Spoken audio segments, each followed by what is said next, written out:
Hi, there's Kevin with RogueDeckBuilder.com with this week's episode of the Market Monday. So today we're going to talk about the ban list announcement. You've probably seen it getting late here to the show on Monday. Oko Thief of Crowns is banned, Once Upon a Time is banned, Veil of Summer is banned. I want to do some little humble bragging here because a lot of people had a lot of pushback when I was saying that both Once Upon a Time and Veil of Summer need to be banned. I think that those two cards are actually worse for formats than Oko Thief of Crowns. Veil of Summer is a card that acts like Cryptic Command for 1 mana. It can silence an opponent for an entire turn. It can draw a card, and it can counter a spell. So even better than what you usually get out of Cryptic Command. Just out of a 1 mana green spell. It was 2 pushed. In fact, in Pioneer, I was taking out cards like Fatal Push and Thoughtseize versus green decks because I just didn't want to get blown out of the water from the Veil of Summer. Once Upon a Time is another bag of goods here because I'll have to show some, both in my Pioneer deck. It's going to get banned in Pioneer. It's just a matter of time before it gets banned in Pioneer. But also in Standard, I had a Once Upon a Time Phoenix deck. And the ability to fix your deck was crucial in that first turn. If you had a Once Upon a Time, it felt like having an 11-card hand, especially when your threats are quite low. What it allows you to do is play like less Drakes and more cantrip type spells to really set up the graveyard and still have the same amount of numbers you'd usually see in the average games. There's a deck going around right now in Pioneer with Once Upon a Time and just 2 hexproof creatures, so a total of 8 hexproof creatures, because Once Upon a Time is the other 4 creatures. So you don't, one of the worst things with, if you ever played Bogles in Modern, is if you get flooded with creatures, you lose the game. You need every one of those enchantments to just keep the ball rolling, and allows you to go lower on your mana base, and lower on your creature count, and instead run cards like Once Upon a Time, and then up the amount of the enchantments or threats or whatever the deck is trying to do. So eventually I think Once Upon a Time is going to get the ban in Pioneer. Veil of Summer's already banned in Pioneer. I am starting to look at the numbers. We'll check it out in a second for Oko Thief of Crowns. That one is also very, very risky here for Pioneer of getting the ban, as it's starting to take over more and more of the meta share. At first it was just in a few decks, then it was up to 10%, then up to 15% in week 2. Now we're into week 3, it's up to 30% of the last league that was released on MTGO. There's 30% of the decks that are running Oko Thief of Crowns. I don't think they want a format where 1/3 of all the decks are running Oko Thief of Crowns. So on to the other formats. Pioneer did not get a ban this week, but we did get Brawl having Oko banned. If you've ever played Brawl, I don't know why you'd play that format, but Oko was, of course, awful for that format, being able to just shut down, turn a commander into an elk if it was a non-planeswalker commander, and then you're just shut out of the game. So not a big deal there as far as finance is concerned. No one really Brawl does not affect finance. And then we have Legacy being Wrenn and 6. This one is also quite awkward for Modern Horizons.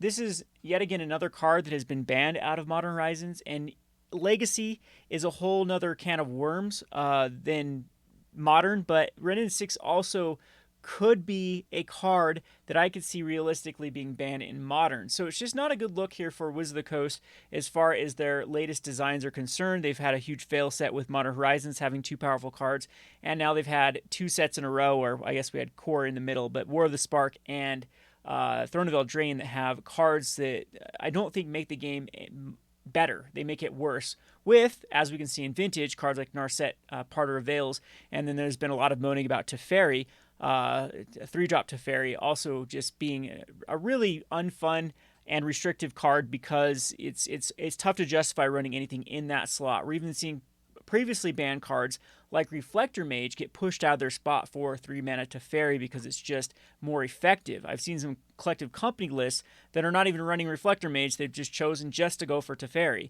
and then they'll hit other things with their collective companies. So that's starting to be a lot of these design factors are really starting to play into at least people having some uncertainty with the market. Bans are bad for a format. If you can avoid them never being banned in the first place, that is more healthy for a robust secondary market as well as just the game as a whole. So hopefully Wizards can get their act together. Unfortunately, I wasn't very impressed with their one of their play design person created a post today. I'll have to find it and link it. But basically saying that they've been trying to push power level, and some of these cards were just oversights A and pushed a little bit too much B when they've been experimenting with these 3-mana planeswalkers.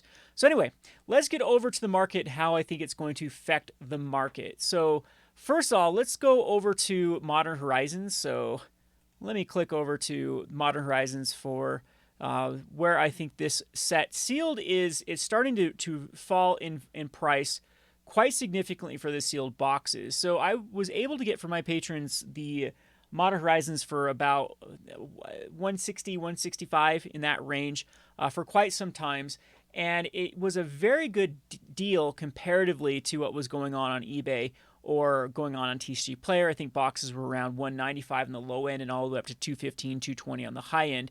And it sold quite well. But now with another card that's in jeopardy of being banned from Modern, with Modern just on a lull because of the popularity of Pioneer, and whenever there is a new format, it is going to cannibalize other formats until people have the cards for their deck, and until the kind of craze dies down. And I think that Modern Horizons is suffering the most. I still like this set long term because I think there's some juicy cards in Commander, and of course juicy cards in Modern. In fact, I don't even think that there's any other master set that sees as much play as far as the average amount of cards see as much play in the Modern format as we have in Modern Horizons. Lots and lots of push cards.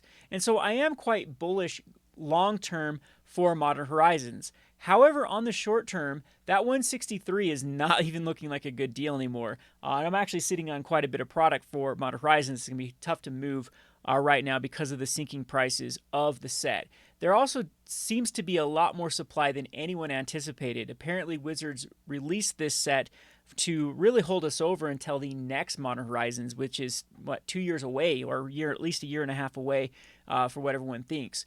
So that supply is still very, very strong. In fact, where we have distributors have been blowing them out on eBay and other places for even cheaper than what local game stores can get them at. So I'd be a little bit worried of Modern Horizons and investing in Modern Horizon cards at the moment. The good news is, though, we should start seeing a bottom somewhere for the set, and it should make some of these that are undervalued actually be good investments. And there are plenty of these, like if we look at like the Aladamari's Call. This is a heavily played card in Commander, also sees card in Modern.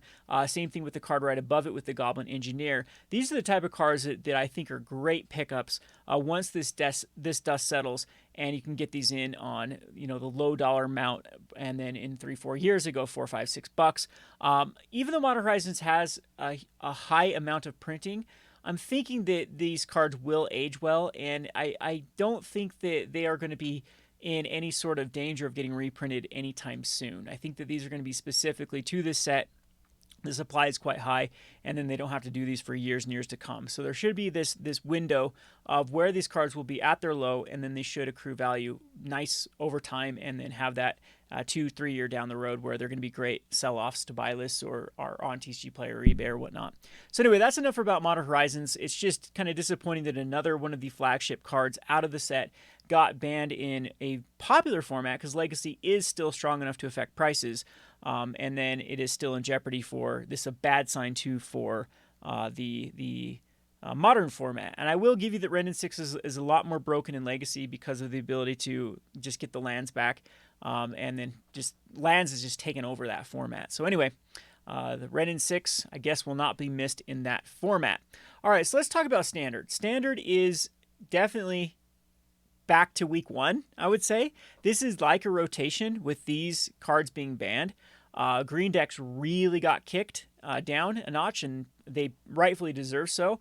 But I wouldn't go to the Standard metagame on MTG Goldfish, and actually, this is giving you some misinformation. So how this works is they clean all of the decks that had any banned cards in that. So any deck that had a Veil of Summer, a Once Upon a Time, or an Oko got scrapped from this list. So this is giving you a bad misrepresentation. It's giving you all the non-green decks, which end up being, probably less than 50% of the metagame that are left over here to look at for what are the top decks. So what decks are not showing up? Well, there's still some real good ones here. So Jeskai Fires is giving a little bit of a missed signal, because there is still the green-black adventures that didn't get hit too hard. There are some decks that did run Once Upon a Time. There's others that didn't.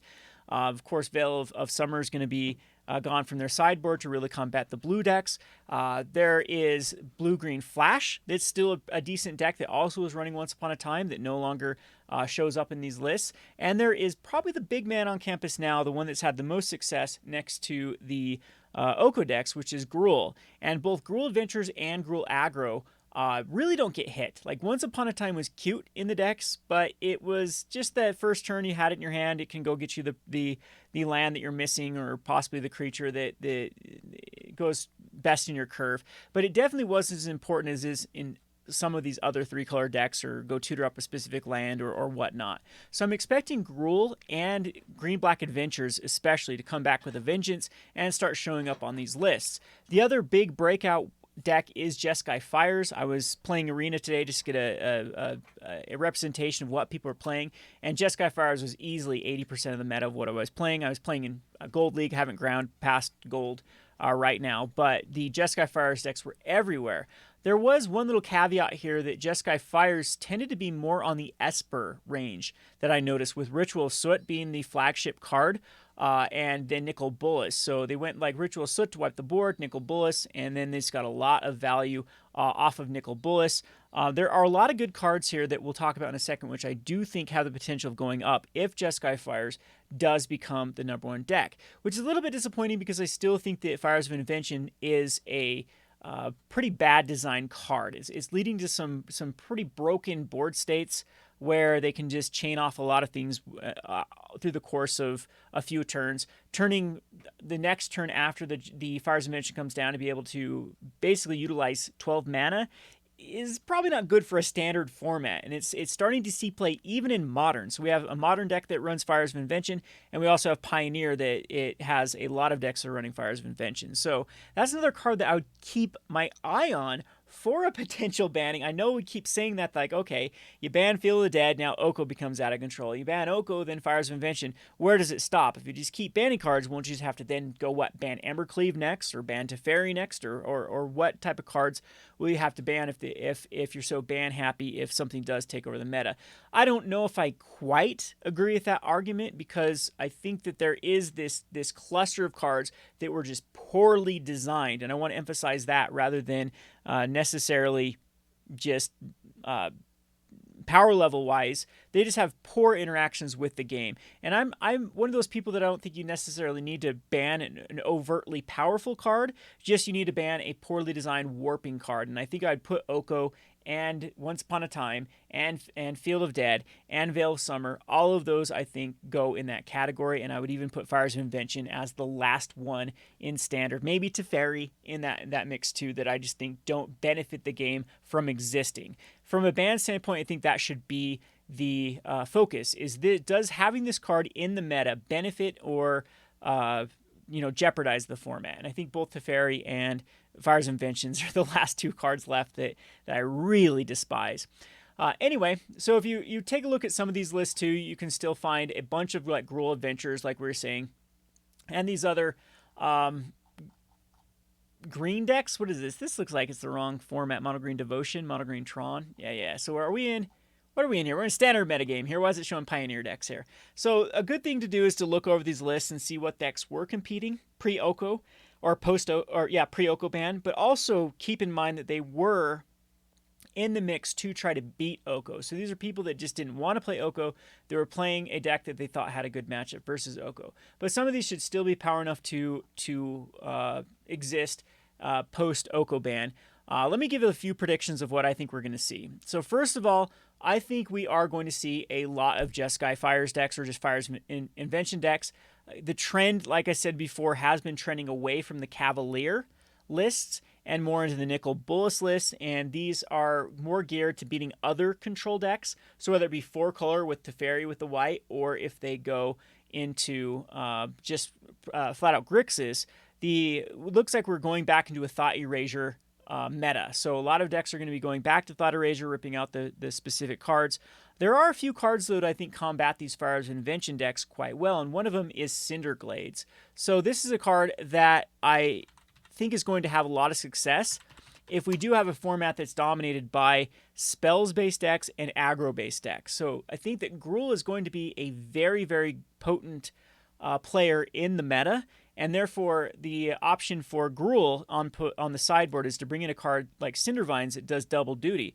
A, it does 1 damage every time they cast a non-creature spell, and B, it can actually be sacrificed to destroy an artifact or enchantment and deal 2 damage. So with Fires of Invention, that is an enchantment that you can kill with Cindervines and still get some value off of Cindervines. After testing it, this is the key card versus the deck. If you slap down a Cindervines, it often requires like a Teferi to answer it. If it is left out for a few turns, you can definitely just win that race against the Fires of Invention decks. So I'm thinking that this deck, there will be a lot of iterations of Fire of Invention decks, whether it be this Cavalier deck, whether it be the Nicol Bolas version, whether it be a Super Friends version. That deck is here to stay, and it will have a bit of the share. The good news is, though, this deck looks like it does pretty decent versus aggro, but a lot of the matchups that we saw at the Mythic Championship and some of these Grand Prix have just been absolutely run over by the more aggressive decks. So I think that they're going to require bringing in more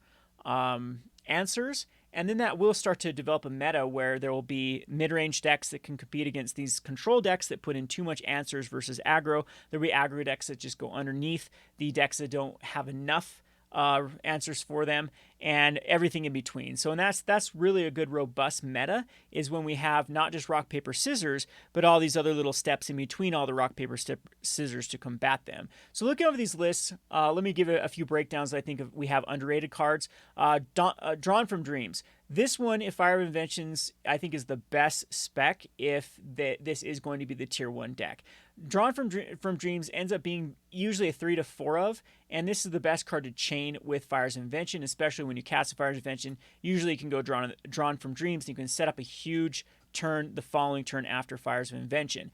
This is going to go in every one of the decks, whether it be the Cavalier decks or whether it be the Nicol Bolas version. Drawn from Dreams is going to be in them. The other one that I like just specifically for this one, as well as the Jeskai Super Friends version, is Deafening Clarion is probably going to be your go-to sweeper. It matches up very well versus Rakdos Sacrifice, matches up very well versus Mono Red, and matches up extremely well versus Gruul. Sometimes it doesn't get those pesky 4-drops, but if you clear the pivotal turn of Pelt Collector into the 2/2 Riot Guy into the Bone Crusher Giant, which is usually what the Gruul's trying to do, you've just 3-for-1 them. And the flip side of this, in Deafening Clarion decks where they can use the creatures you control gain lifelink, this is also very pivotal. I'm thinking we might be able to see some sort of Boros lists again, some Boros mid-range, whether it be with Aurelia, or even going bigger than that. Then Deafening Clarion is very good in those type of lists, with being able to sweep your opponent's smaller creatures as well as give all your creatures lifelink. It's going to play a nice job against other green decks that try to stick around with running just, I'm thinking Mass Manipulation is not going anywhere. And so clearing Gooses and clearing, I don't even know if they're going to go Gooses anymore, if they just go Paradise Druid and Incubation Druid, and even clearing Nissa tokens. I think Deafening Clarion is a great sweeper right now in the format. So I'm expecting this one also to go up in value, and those would be the two that I would focus on, with this Castle Vantress being the last one that I think that might have hit its bottom. And this is another card that just sees a lot of play in multiple formats. You see Pioneer and Standard just goes in many, many formats.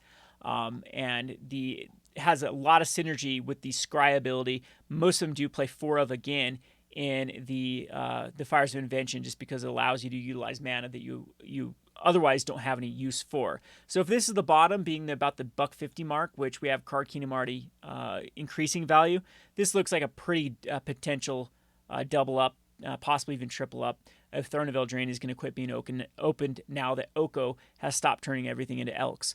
Alrighty, so that would be my picks from this Fires of Invention deck. Keep your eyes peeled for other iterations of this. Like I said, my experience was lots of Nicol Bolas decks, tons and tons. So let's take a look at Nicol Bolas just out of the blue to see how Nicol Bolas is faring. Nicol Bolas is from War of the Spark, so it doesn't have that going for it. Where are you? There's the normal one. So Nicol Bolas Dragon God is around the low, though, so it's got going that for it. I don't know if War of the Spark can get much lower. This is a set that I do avoid rares at all costs, because Teferi just has so much of the value, and same with even our set. So we have a $2 uncommon and a $20 rare that are taking the bulk of the value from War of the Spark. So it doesn't give a lot of other cards the ability to increase in value, because we're hit with the usual rule in Magic the Gathering Finance that if a set has more value in it than the box price, people will just open the boxes until that goes below.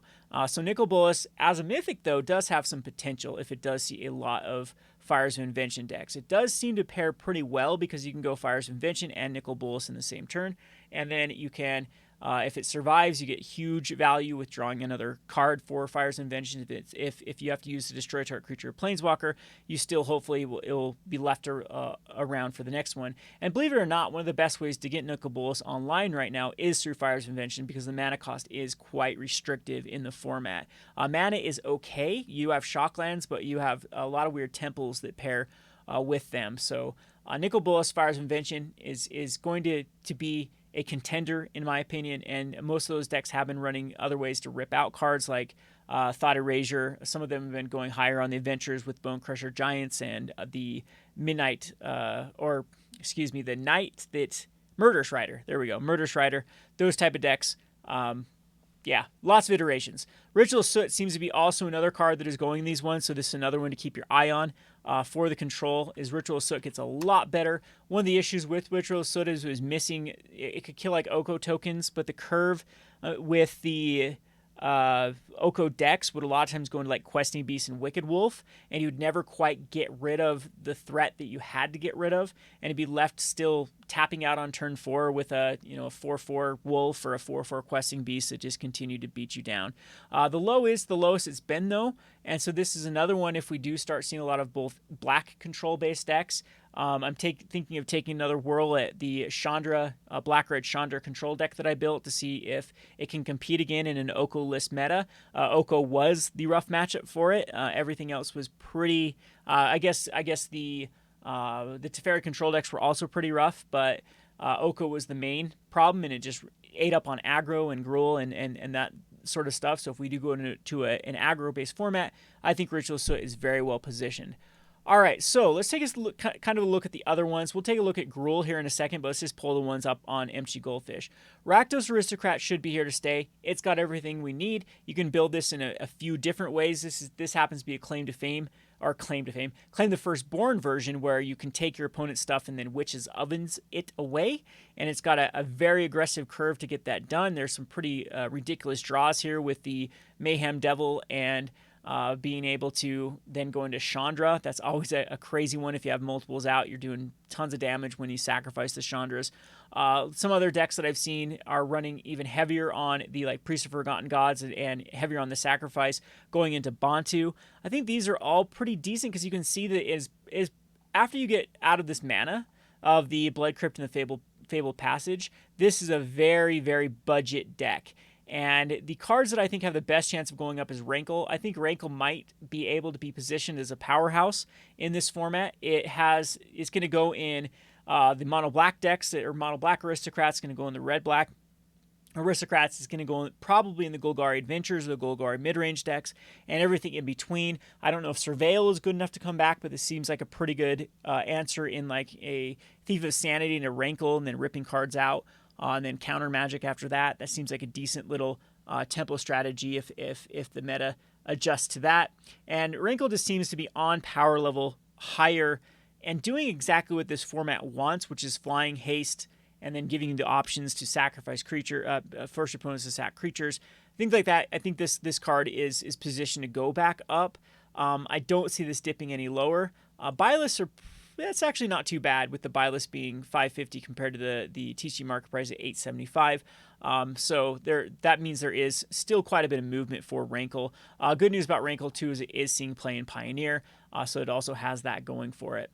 If we go back over to the Aristocrats deck, the one that I think has the best potential to go up is the Midnight Reaper. This is far enough away from the Guilds of Ravnica that this set can start to accrue value. Now, normally this is how you have to do this, though, is flip these cards after the second set. So basically about February, March, I start unloading every card that has potential of rotating in September. So if you are going to invest in a card like Midnight Reaper, if you start to see the numbers, you'd even see Gruul Adventures start putting some of these cards in, because it's still a very solid choice for any sort of green-black deck. If people still go in like a Vraska type strategy with Gilded Goose, Midnight Reaper is still good. I think the food decks are still running Midnight Reaper, and when I say food, it's not Oko, it's the Jund food. I think even, Green Black and Jund Food are still legitimate decks as well, and Midnight Reaper, I believe, is in both of them. And so this is a card that has a lot of overlap with many decks in the meta. It also goes in Knights, Rakdos Knights, which is a key player, and we'll see some of those decks. So that would be my pick for this particular one. Chandra's also looking sort of interesting, but even $6 for a rare is quite high in today's day and age. It is core 2020, but Chandra's just not seeing enough play to justify it. The one silver lining for Chandra is if we do get a mono red strategy running the Cavalcade, because one of Cavalcade's worst matchups was Oko. Oko was very good with generating so much sheer food, and then a lot of bigger, beefier creatures that just came out and could apply more pressure than Cavalcade could create. With that out of the way, especially Oko out of the way, it could give those Chandra Cavalcade decks a little bit of oomph to start competing. All right, so Horace Control is kind of in a weird mix because this was a deck that was specifically built to beat Oko, and now with Oko out of the mix, I don't think it pairs up well against any of the other decks. So Time Wipe is usually too slow, and Mass Manipulation is too slow for the aggro decks. Prism Realm is definitely too awkward for most of the aggro decks, and Teferi Time Raveler is also very awkward with matching up against Gruul and Rakdos and a lot of the green-black aristocrat decks. It just doesn't seem to be doing what you want to be doing. And then usually with Teferi, it works a lot better in like the Jeskai decks because you can get more value out of Teferi. This one you need to have Teferi playing a bigger role play with stalling out the game, and I don't think it's going to be able to do that. So I think this deck is going to go away. This was a meta call. This was a deck that was supposedly good. Had a dismal showing at the Mythic Championship, but was supposedly good against Oko decks, and with Oko gone, I don't think that we're going to be seeing much of this deck. Rakdos Knights is another very aggressive deck. It's an option that comes out swinging with a bunch of 1-drops and just finishes up. This one is not running the Midnight Reaper. There's just 2 in the sideboard. I've seen iterations of both. This does seem like a kind of an awkward list with the Osorn's Knight here. Usually this is Midnight Reaper in this slot. But it's another Embercleave deck. This is another card that I think could have a bit more prominence when you can't turn Embercleave into an elk. I think that makes it a lot better. This is still bad against like bounce type strategies if the meta does shift over to like UG Flash. Alrighty, so speaking of UG Flash, let's see if we can find a list of Blue-Green Flash. Blue-Green Flash was a contender, but when people just realized that, first of all, it had such an awful showing versus Oko. Like Oko just murdered Blue-Green Flash because you could usually get out of turn 2 Oko, and that was just too much to combat. But here's a good example of a deck that pretty much survives. This one was only running once upon a time. It won't need to run Mystical Dispute anymore. It still can if blue is prevalent enough. But all these cards are still there with this Blue-Green Flash. Nissu Shakes the World still good. Hydra Krasis is still good. But Frilled Mystic, Nightpack Ambusher, this is just very, very good versus other mid-range and control-based strategies. And so the card that I like the most out of this one would be Nightpack Ambusher. At $3 a piece out of just the core 2020 with the card that I think is powerful enough for Pioneer, this seems to be a pretty decent investment. I also like this because it gets better and better with any wolves that are printed or werewolves that are printed. And you know we'll have another set sometime in the future that will have one of those archetypes. So Nightpack Ambusher might just be the lowest that this is going to be, around the $2 to $3 mark. And so this would be my pick. The Wildborn Preserver is also a card that seems interesting because the power level of this card is pretty decent with the flash and the reach and to be able to pump a lot of mana into it. I'm always excited to see if this does see play in other formats because I think the power is there. We have the Brineborn Cutthroat and the Spectral Sailor that are still supporting this particular archetype, but it'd definitely be the Nightpack Ambusher that I think has the best chance for where its price point is at. And I think it has had, it's had a decrease since its glory days of when Blue-Green Flash did see a reasonable amount of play before rotation.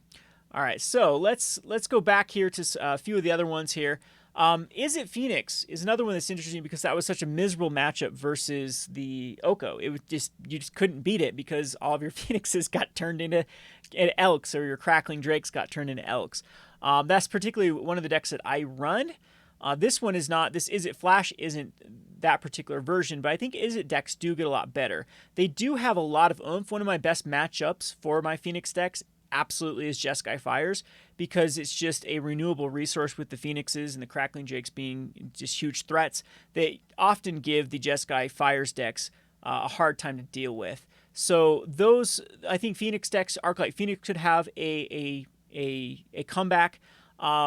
Esper Dance is another one that I don't think is well positioned after the banning, because this was another deck that was really set up to beat Oko.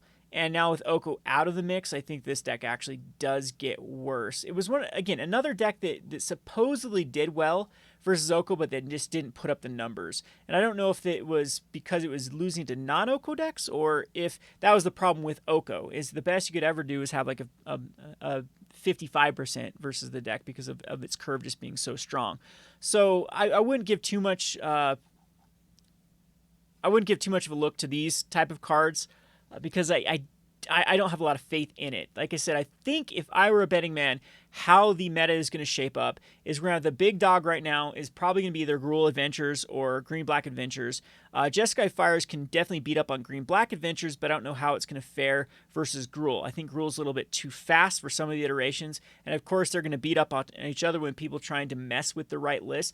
The thing about Oko is it had a set defined 60 cards. There was no questions. I mean, there was a little bit of customization between whether going Sultai food or Bant food or just regular green, blue, black, because they had their slight better matches versus other things, but it was still the same main Nissa, Oko, Gilded Goose, Wicked Wolf package that won the majority of the games. Jeskai Fire decks are going to be are going to create like a meta within themselves of people having to run specific cards to deal with the mirror, and specifically, okay, am I going to go up against Green-Black Adventures? That fights a lot differently than Gruul Adventures or Rakdos Aristocrats.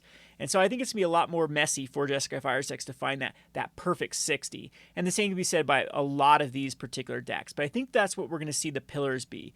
I'm thinking that Gruul is going to be huge. I think that blue-green Flash is still going to be huge. So if you were thinking that you weren't going to see green for a while, it's still going to be around. I do think there will be some iteration of Control, but I think they're going to be in the Jeskai Fires decks. And then I would say we will see some Cavalcade decks and the Green-Black Adventures. That will be the bulk of the meta of this Week 1, Week 2. But it will be interesting where we go from there, because I think some archetypes that existed before Oko, like I said, Arclight Phoenix could come back. Some of these Nib Mizzet, like Is It decks that go even bigger, could definitely come back. We could even see like maybe Knights start to shine as far as like Orzhov. We could see some of the Orzhov control decks that people were messing around with start to come back, and it should make some interesting time for the meta. So keep your eyes peeled on cards that start to see these 5-0 finishes, because it is a whole new ball game with the meta adjusting to Oko being out of the format, and especially like Veil of Summer and Once Upon a Time. Those are 3 format defining cards that have a power level just way beyond any of the rest of these cards. So anyway, I hope you enjoyed this video of Market Monday. We'll definitely keep our eye on it. Come check out my other channel, Rogue Market, for I'll give a top 10 list of cards that I will be investing in because of the standard bannings. And again, we'll continue to look at Pioneer. There was no changes in Pioneer, but Pioneer is shaping up. Don't have any more time to talk about it in this particular video. But we'll be doing a lot of market videos over at the Rogue Market. As always, click that bell so you can be notified of any of my videos coming out. That's the new way to subscribe to YouTube. If you are a subscriber, it means absolutely nothing. They just push it down anyway through all the clickbait and BuzzFeed stuff that comes out, and that's the way you will see my videos. So click that bell, and thanks for watching.